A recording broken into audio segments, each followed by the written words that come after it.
Bonjour Hélène Conway-Mouret, ministre chargée des Français de l'étranger. Merci d'être l'invité de TV5 Monde. Vous rentrez du Niger, vous êtes également évidemment allé au Mali. Quelle est la situation des Français qui se trouvent sur place, notamment à Bamako ou Niamey, et quel est leur sentiment aujourd'hui par rapport à cette guerre qui se poursuit?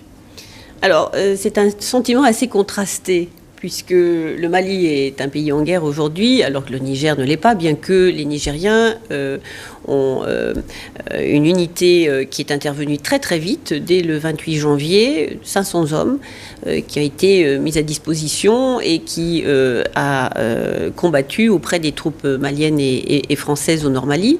Mais c'est une situation qui est assez paradoxale, puisque le Mali est en guerre, mais ce que j'ai vu à Bamako, c'est une vie normale, des Français qui continuent à travailler. Rassurer des Français qui ne sont pas inquiets au-delà? Alors, rassurer peut-être pas complètement, c'est-à-dire qu'ils savent très bien qu'il y a une menace terroriste qui malheureusement aujourd'hui est assez visible, en tout cas dans le Nord Mali avec ce qui s'est passé à Gao. Mais en tout cas à Bamako, la vie est normale, il n'y a pas de barrage, il n'y a pas de couvre-feu.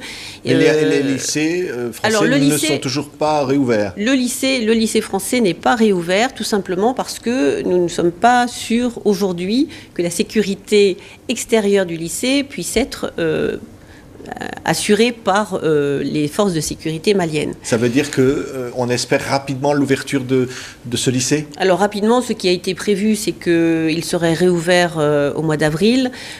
Si la sécurité peut être assurée avant, la réouverture aura lieu. Mais pour l'instant, nous restons sur la date début avril pour la réouverture. Votre sentiment, c'est que les conditions ne sont pas réunies pour la réouverture de ce lycée? Pour l'instant, la sécurité n'est pas garantie par les troupes maliennes?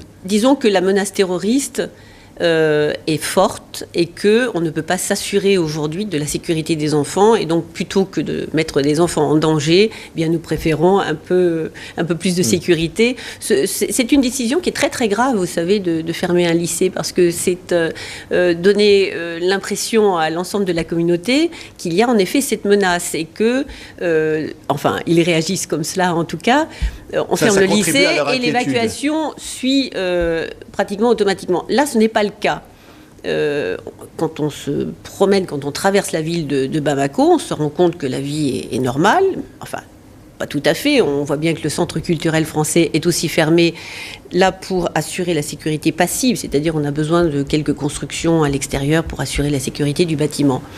Mais en tout cas, à Niamey, la situation est différente.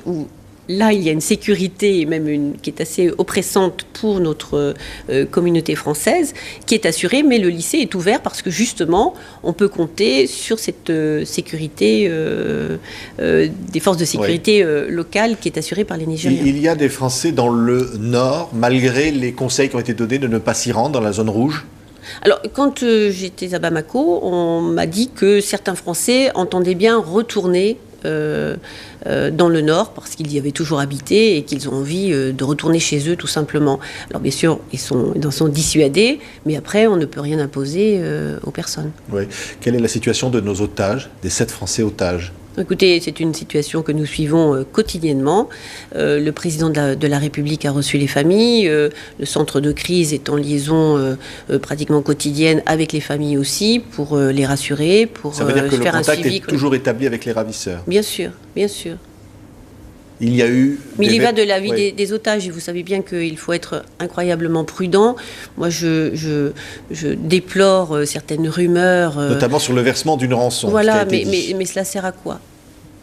Cela sert à quoi de dire ce genre de choses? On propage une rumeur qui est infondée, qui n'est pas vraie. Dans quel but? Oui. On revient en France. Madame la ministre, mais pour parler effectivement de quelque chose qui touche les Français de l'étranger, c'est le mariage pour tous qui va être voté par l'Assemblée nationale aujourd'hui. Qu'est-ce qui va changer finalement pour notamment ces Français qui se sont mariés, homosexuels, qui se sont mariés dans des pays où le mariage homosexuel est autorisé? Il y en a beaucoup. Eh bien écoutez, d'abord c'est une égalité des droits. Hein. La France qui est ce pays de l'égalité, des droits de l'homme et qui se veut moderne, finalement est un petit peu décalée par rapport à 14 autres pays qui dans le monde aujourd'hui ont accepté, pour certains depuis bien longtemps, le mariage pour tous. Et où nous avons aujourd'hui des ressortissants français mariés avec d'autres Français ou mariés avec des nationaux. Et pour eux, ce sera, alors la première étape, c'est bien sûr la reconnaissance de ce mariage en France, qui aujourd'hui n'est pas possible. Ça sera immédiat, dès que la loi sera votée. Oui, bien sûr, une transcription, l'acte d'état civil qui montrera qu'en effet, ils ont un conjoint et qu'ils sont bien mariés. Et puis pour d'autres, la possibilité de pouvoir se marier en France, puisque cela, pour l'instant, n'est pas possible et que ça le sera à la fin du débat. Enfin, là, c'est la première étape. C'est le vote à l'Assemblée nationale qui est une étape importante. Ensuite, il y aura un débat au Sénat et puis le retour à l'Assemblée nationale. Oui, c'est l'image de la France qui est en jeu aujourd'hui. Vous qui voyagez, vous avez le sentiment, vous parliez de ces nombreux pays qui ont déjà adopté ce mariage homosexuel, vous avez le sentiment que la France est en retard? Un peu, elle passe pour être un petit peu trop conservatrice, un petit peu ringarde. On parle de laïcité et en même temps on voit bien quand même que la religion continue à jouer un rôle très important. Donc c'est une France qui se cherche. Enfin, ce que j'ai pu noter en tout cas en discutant avec certains Espagnols ou même l'ambassadeur du Uruguay, c'est un décalage entre ce que nous voulons être, ce que nous défendons, et puis la mise en pratique de ces droits ou finalement la négation de ces droits, puisque aujourd'hui c'est le cas pour ceux qui sont mariés à l'étranger et qui ne peuvent pas être reconnus en France. Donc une France un peu ringarde quelque part, qui a besoin d'avancer, d'être à la hauteur de la modernité que l'on peut trouver dans d'autres pays. Oui. À la fin de l'année, vous allez présenter un projet de loi qui va censé rapprocher, non, c'est le mois prochain. Rapprocher oui. les élus des Français de l'étranger. C'est en créer un certain nombre d'élus supplémentaires. Oui, alors vous savez que depuis le mois de juin dernier, nous avons des députés qui ont un ancrage territorial puisqu'ils sont élus sur une circonscription. Nous avons aussi des sénateurs qui, eux, ont comme circonscription la planète. Eh bien, il fallait absolument réformer l'Assemblée des Français de l'étranger qui, jusqu'alors, avait 155 conseillers qui représentaient les Français dans des circonscriptions.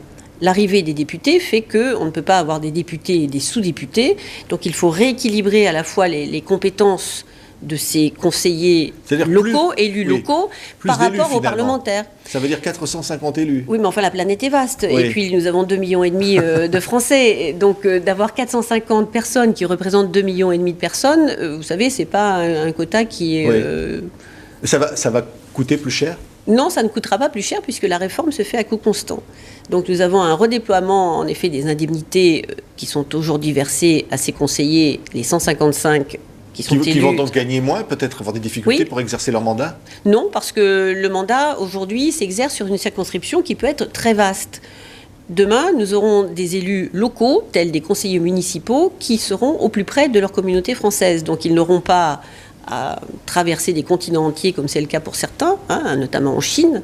Ils seront élus au sein de conseils consulaires localement.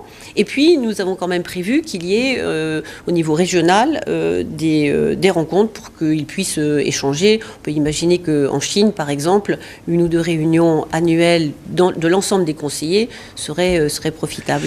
Merci Hélène Conwick d'avoir été notre invitée aujourd'hui, la ministre en charge des Français de l'étranger. Merci. Je vous en prie, avec plaisir.